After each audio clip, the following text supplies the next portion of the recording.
Verily, verily, I say unto you, except a corn of wheat fall into the ground and die, it abide alone. But if it die, it bring forth much fruit. He that love his life shall lose it, and he that hated his life in this world shall keep into the life eternal. If any man serve me, let him follow me, and where I am, there shall also my servant be. If any man serve me, him will my Father honor. Now is my soul troubled, and what shall I say? Father, save me from this hour. But for this cause came I unto this hour. So, Father, glorify thy name. Then came there a voice from heaven saying, I have both glorified it and will glorify it again. So, when he's coming back. The people therefore that stood by and heard it said that it thundered. Others said, an angel spake to him. Yeshua answered and said this voice came not because of me, but for your sakes. Now is the judgment of this world. Now shall the prince of this world will be cast out. And I, if I lifted up the earth, will draw all men unto me. This he said, signifying what death he should die. The people answered him, we have heard out of the Torah that the Messiah abide forever. And how say you, the Son of Man must be lifted up? So is this Son of Man? Then Yeshua said unto them, yet a little while is the light with you. Walk while you have the light, lest darkness come upon you.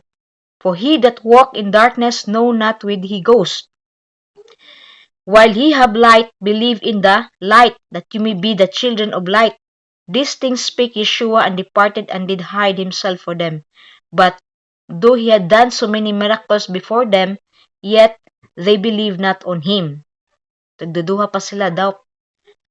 That the saying of Isaiah the prophet might be fulfilled, which spake Jehovah, who has believed our report, and to whom has the arm of Jehovah been revealed. Therefore they could not believe, because that Isaiah said again, he that blind their eyes and harden their heart, that they should not see with their eyes, nor understand with their heart, and be converted, and I should heal them. These things said Isaiah when he saw his glory and speak of him. Nevertheless, among the chief rulers also many believed on him, but because of the Pharisee, they did not confess him, lest they should be put out of the synagogue. Can you imagine? This is the, they will be put out in the synagogue. Wala nila gi-confess si Yeshua. Kaya nga naman, for they love the praise of man more than the praise of Jehovah. So that is the corrupt heart of the chief priest also, the Pharisee. Wa nila ni-believe sila ni Yeshua, mga chief rulers. But because of the Pharisee, na-block sila sa light because of the Pharisee. Na i-confess nila unta. Kaya hadlok silang i-thrown out sa synagogue.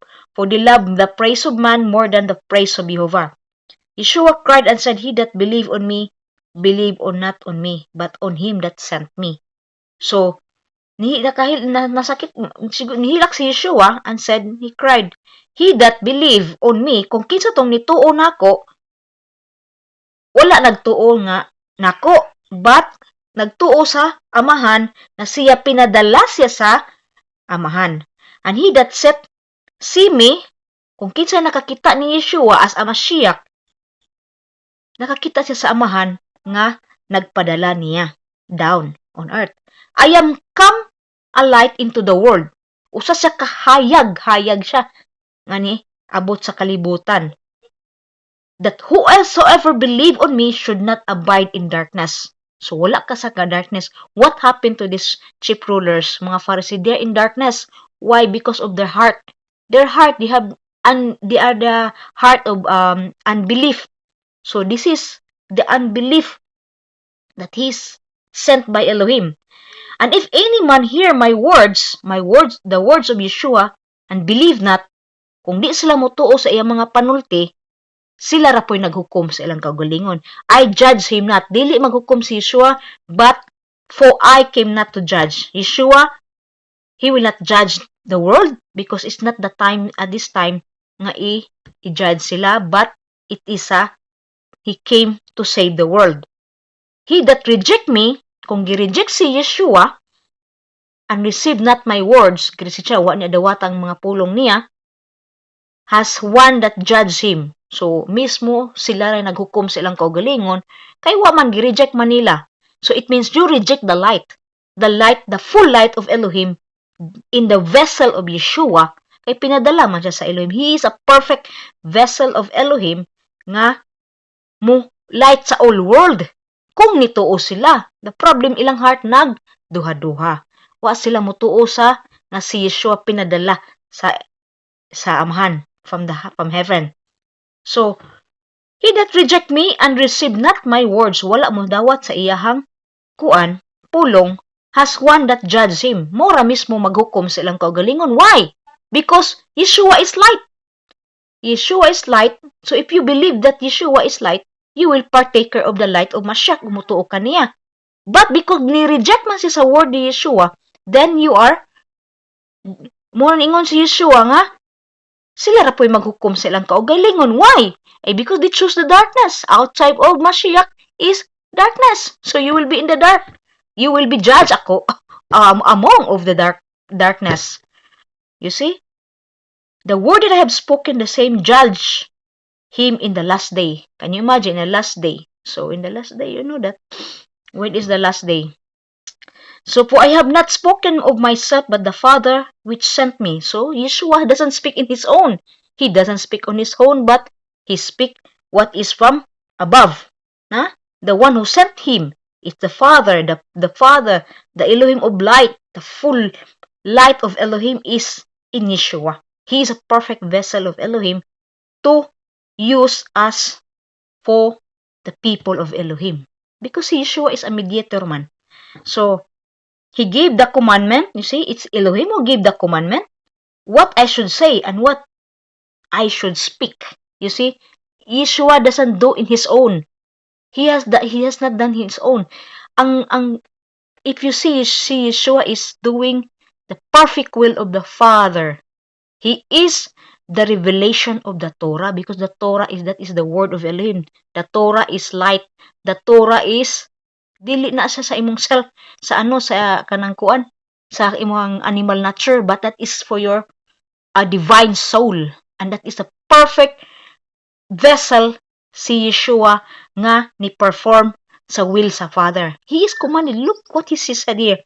For I have not spoken of myself, but the Father which sent me, down, gipadala sa samahan.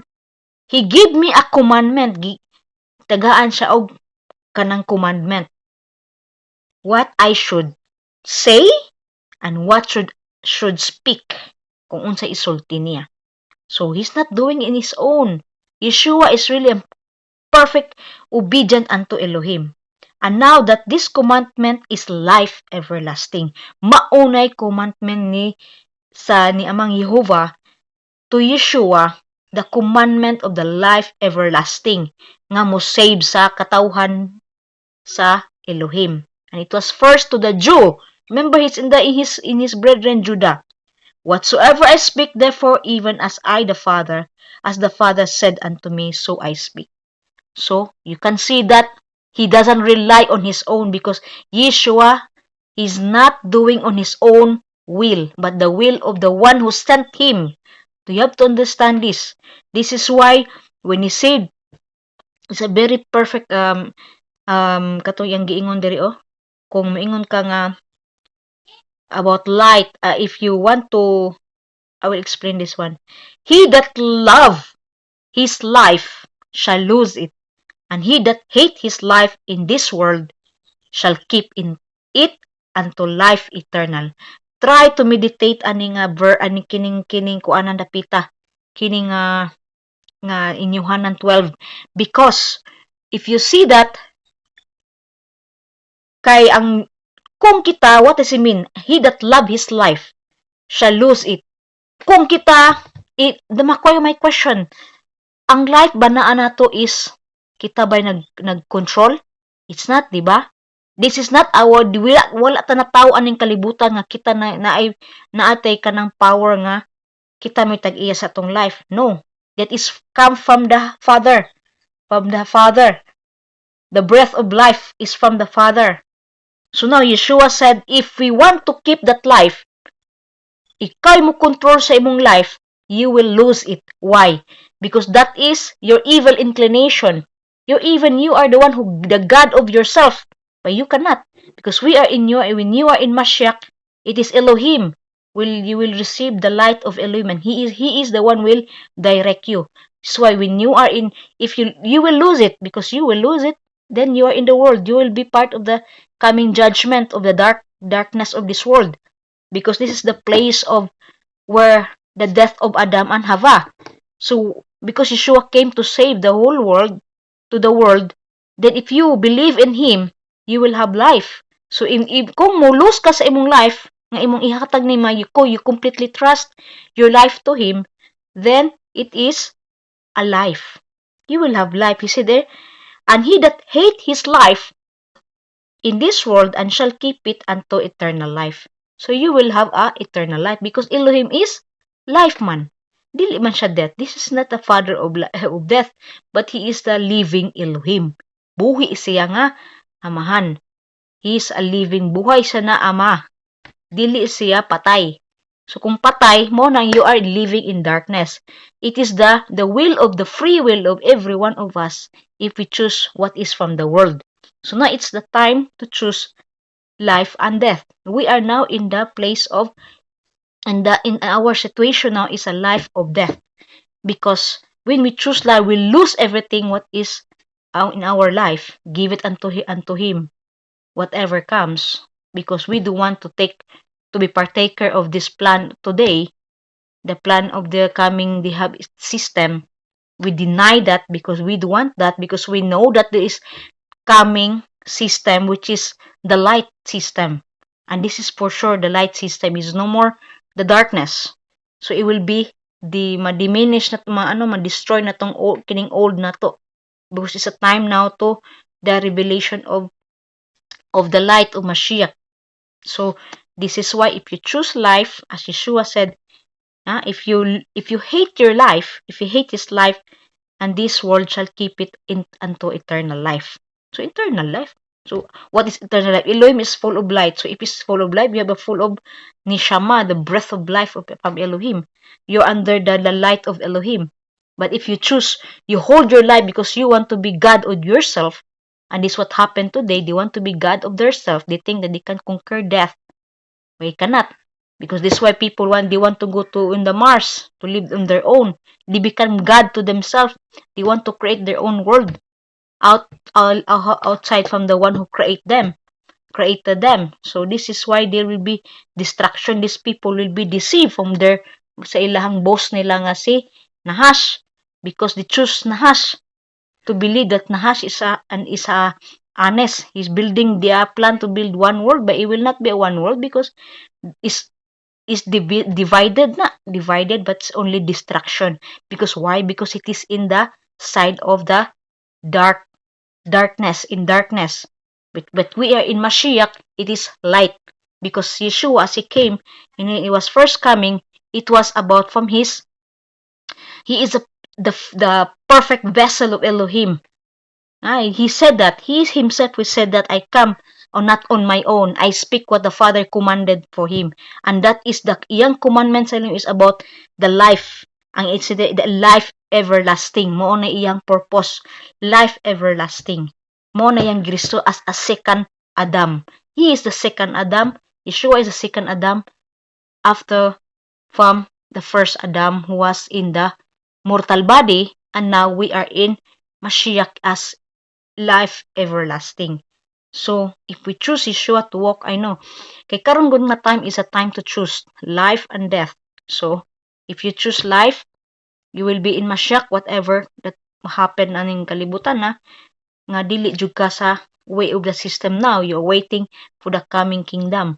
But if you continue the life from this, because Elohim will not, as I said, He will not abandon us. He will never forsake us, no. He will provide. So if you're in the side of Elohim, you will in the light. Elohim will always have life because Elohim is life. So when we choose life, there is no is, when you choose life, it is full of light. But if you choose that death, which is from the world today, that is in darkness, this is what he said. This is what he said. Ikaw ra mismo mo, you are the one who will judge yourself because you choose the darkness. The darkness of this world, you choose that way. Because you become the Elohim of yourself. Instead, if we lose our life for the Mashiach's sake, then it is Elohim will give you life because Elohim is life, right? So it's a beautiful study from this in Yohanan. Is very powerful message of Yeshua. Yeshua is never be Elohim himself. He's not the Jehovah, but he is a perfect vessel of Elohim used by the Father for his will, because the Father is light. So if he want to have light, because we're in this lower level of the earth, so it was disconnected from the light because of the sin of Adam, then it must be restored by Yeshua to connect again this disconnection from what was been broken by Adam. Shalom, shalom.